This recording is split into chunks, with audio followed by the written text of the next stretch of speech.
Poursuite contre Soro et ses proches, ses avocats dénoncent des violations de procédure.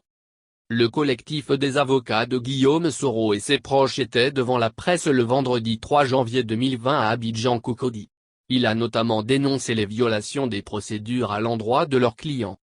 Soro Guillaume ne peut être poursuivi en l'absence de l'autorisation de l'Assemblée nationale, a déclaré Medabo Pierre, lisant la déclaration commune du collectif de 8 avocats défendant le dossier Guillaume Soro procureur de la République.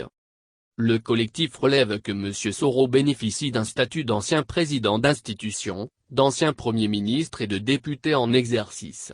Toute chose qui, selon eux, l'exente de procédure pénale, à condition de l'autorisation de l'Assemblée nationale.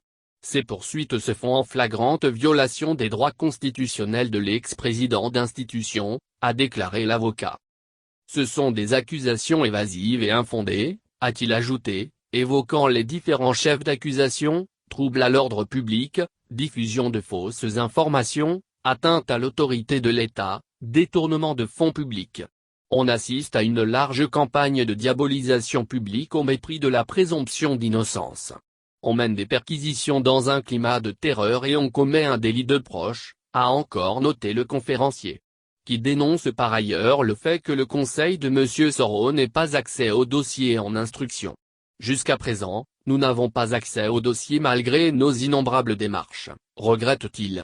Seule la Haute Cour de justice est compétente pour juger Guillaume Soro, précise-t-il. Le collectif affirme ne pas avoir de nouvelles de plusieurs personnes arrêtées dans le cadre de cette affaire. Cette procédure doit prendre fin puisqu'elle est frappée d'illégalité et d'inconstitutionnalité, donc de nullité, martèle-t-il. Ce que nous faisons aujourd'hui est important pour la Côte d'Ivoire, au-delà de cette affaire. Le respect des procédures pénales est fondamental, indique-t-il, du reste. Ce n'est pas la première fois que les conseils de Guillaume Soro Anko montent au créneau dans cette affaire. Peu après les événements du 23 décembre 2019, Mediara Souba lors d'une conférence de presse en son cabinet dénonçait la violation par la Côte d'Ivoire de ses engagements nationaux et internationaux.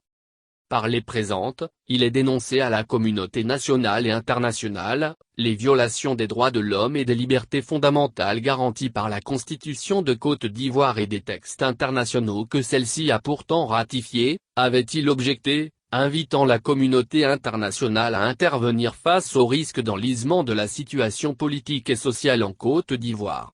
Il accusait également le gouvernement ivoirien mettre en péril la fragile stabilité de ce pays au regard de notre dramatique et récente histoire sociopolitique.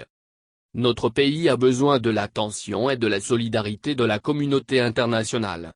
Toute seule, la Côte d'Ivoire ne peut entretenir et maintenir la flamme de la démocratie et la défense des droits de l'homme et des libertés fondamentales.